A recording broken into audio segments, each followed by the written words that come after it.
Hey friends, this is Dolynny TV. Glad to have you aboard tonight as the Edmonton Oilers. Well, really the only big news of the day is the injury updates and, a lot of Team Canada Olympic and World Juniors talk today. I've got that all in today's package for you.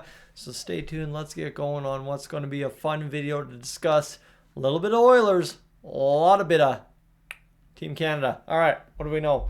If you're new to the channel right now, friends, I'd love to have you hit that subscribe button simply because we're closing in on 18,500 subscribers, which starts that final 1,500 march towards, oh, you guessed it, 20,000. So looking to get there by the end of the World Juniors. Maybe big reason why we're talking about it today.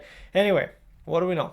I'm going to tell you, Team Canada at the World Juniors, that's all you need to know right there. It looks like the squad's going to be absolutely unreal. And, well, there's also a little bit of possibility there with Team Canada that we might not be going to the Olympics. But first, the Edmonton Oilers. Let's not forget what we're here for. Noah Philp, possible for the Oilers by the end of the week. Now, again, all of Kris Knoblauch's updates on the injured players, all 5 of them here for the Oilers, were not overly positive sounding out of today's press conference. That's kind of the tough part when it comes down to it, is just, the Oilers, good news on the injury front, hasn't happened much this year. Noah Philp possible, but it could still be a few days. Jake Wallman, he's out a while yet. It's not the same injury as it was at the start of the year, so that's positive, but very tight-lipped on the subject, even when pressured 3 times during the presser, was Kris Knoblauch. Kapanen and Roslovic, I think I got a misspell in probably both of them, honestly. It's been a while. Around Christmas time, maybe sooner, maybe a game or 2 before, but sometime around the Christmas holidays, the doctors will all clear Cappy and Roslovic, and that will be good to go right there. So that's awesome. Hopefully those guys get back. You know how dynamic, we've already talked about it, the Oilers lineup could truly be with Roslovic and Kapanen back.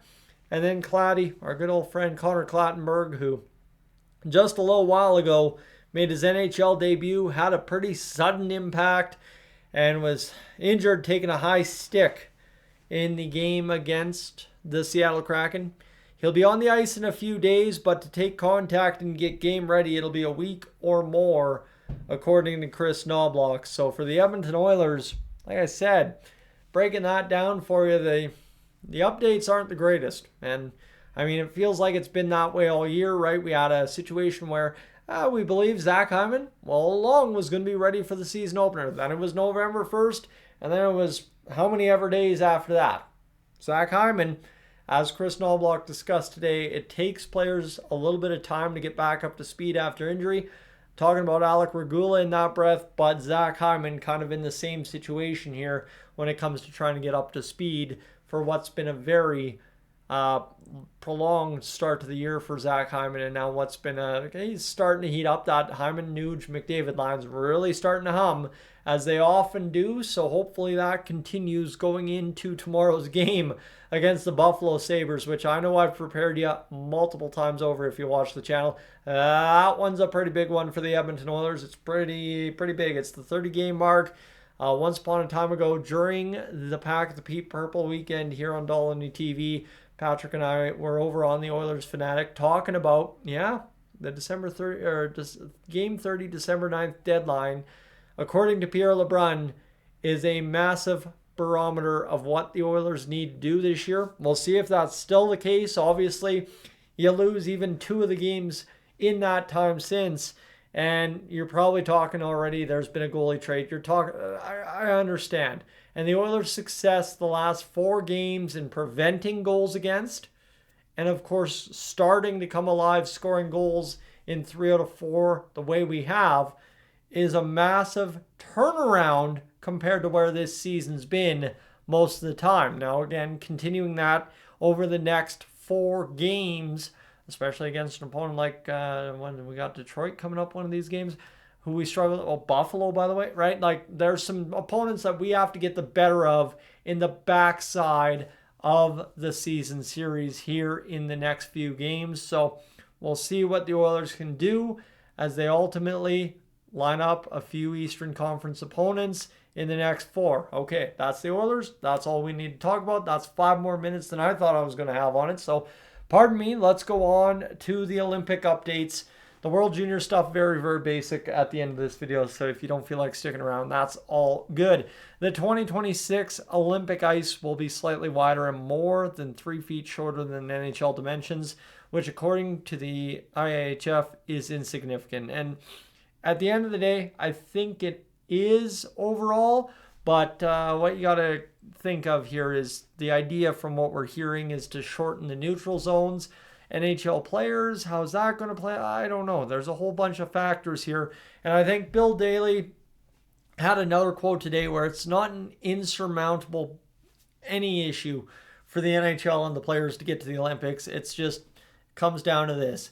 If the players feel that the ice is unsafe to play, then we're not going to play. It's as simple as that. There's also rumors that the rink won't be ready until February 2nd, which that's a whole nother level of problems right there for the NHL, the Oilers players, and anybody else who's going to the Olympics to play hockey. But hey, you know what? We'll put our faith into it. We've worked hard to get here to this point, so hopefully the Olympics go off without a hitch. I think we'd all love, to be at the bar at 5 in the morning or whatever the heck times they're going to have hockey at.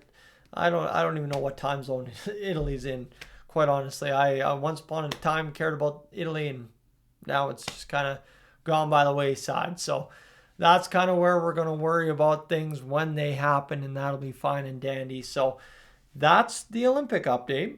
Now, what we need to know is the fact that, the World Juniors roster got released today. And normally I do a whole video release on that. The problem is I'm getting to this at 8:30 in the evening, which means everybody's already talked about it. It's already dead. It's not even a discussion anymore. So we'll just pump the brakes on that and say, the crew you think is going, and it looks like there's some other good quality players going as well. And I really look forward to ultimately finding out ahead of, probably the next 12 days who is going to be in Minnesota for Team Canada. I think there's some dang certains, and then maybe a couple players that you could cut from the roster depending if some other NHL players become available. But my, oh my, for Team Canada, is this an important tournament, this World Juniors. And I'm looking forward to having the full coverage here on Dolynny TV. Boxing Day, we kick things off with a 10 a.m. matchup where, 10 a.m.? Yeah, I think 10 a.m. where Slovakia and Sweden, having to dig deep into what I've read today, face off to kick off the 2026 World Juniors. So looking forward, like I said, to having some live streams up. That's why I've been streaming the Oilers again, getting in prep for that. And then we'll see how that all shakes out as we work towards that early part of the mini second week of January to find out who wins the gold medal. So friends, with that, like I said, the World Juniors update is brief.